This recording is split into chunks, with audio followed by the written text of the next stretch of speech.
in the late 2000s when Cloverfield and Paranormal Activity came out, they both kind of reignited the found footage genre. I mean, even Blair Witch Project, when that came out in 1999, they didn't even make the sequel found footage. And it didn't inspire a lot of filmmakers to make that many found footage films. But after Cloverfield and Paranormal Activity, we got over a dozen, about 15 found footage films a year now. I want to go over this future of the franchise. The first one came out in early 2008, so it's about the 5-year anniversary of it being released almost this week when I'm filming it. And when you're watching it, at first you're like, alright, I don't care about these characters. And then they're throwing like a going away party for this wannabe yuppie, and then out of nowhere the Statue of Liberty's head just comes out of nowhere. They spent like $25 million on special effects, so the special effects are there. It's like a monster disaster film, and then the New York setting is really what made it more interesting. You never get to find out the origins kind of the monster. You only get it from the perspective of these 6 characters. And I'm going to talk in detail and spoilers in this from now on, so this is only for people that have seen the first film, or if you don't care about seeing the first film, just listen on. So it follows them through, and we don't get the origins like I was saying. They cross the Brooklyn Bridge. They end up on Coney Island, where they end up being airlifted out of there, and it's this amazing shot where these F-15 bombers come in to bomb the monster, and then they think the monster's dead, and then it attacks the helicopter, and they crash, and the guy who was running the camera died. The whole movie he died, and then it was left to the couple, and they ended up dying. A lot of people, in the original idea back in 2008, the director, here's the thing. Now I want to talk about the sequel. So, the director, Matt Reeves, went on to write and direct Let Me In, the vampire film for Hammer Horror Films. He's also potentially attached to the Twilight Zone movie that's going to come out. And that's only going to be based on one story, an original story from the original series. But we all know Twilight Zone ain't nothing without Rod Serling. Then he's also officially attached to Dawn of the Planet of the Apes.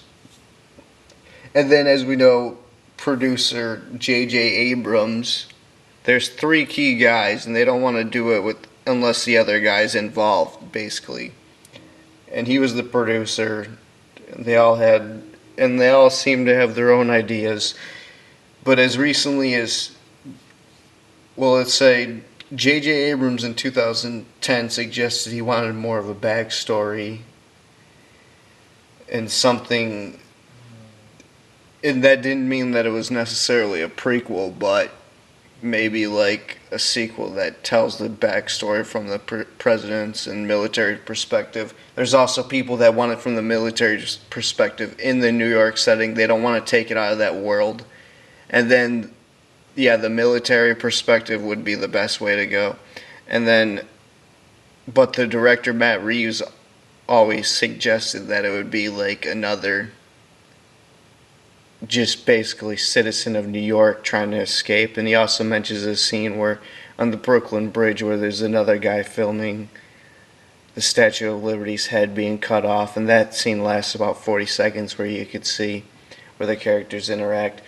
But then there also could be a compilation of found footage films and then interviews from survivors all into one, different areas in New York. That would be awesome if they really did it again, and then but we really need to find the origins. I say screw the found footage and just have it set up as a natural studio film. That would be the best way to go, so we could actually tell the story. Because if you just did the same found footage thing without telling us anything, it would be maddening. So, and then as recently as 2012, not too long ago, in fact, only a handful of months ago, the screenwriter Drew Goddard, who's went on to write Robo Apocalypse for Steven Spielberg. And another thing, I'm not sure what else he read in the meantime for the.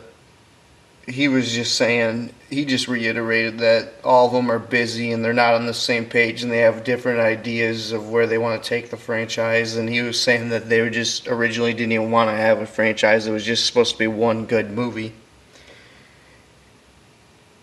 And they're waiting for the best story and the best timing since they're all busy. And, you know, JJ Abrams got into Star Trek franchise. That seems to be possibly coming to. No, they're definitely probably going to make that into a trilogy because it's a huge franchise. He'll probably only be producer. Who knows if he'll come back for the third one. But he's also attached to be producer for Mission Impossible 5, so we'll see there. There's a whole lot to discuss with this franchise. This was JBM from VillainNews. I could go on forever, but I'd rather hear other people's ideas in the comments. Click on my channel for more horror and comic book movie updates.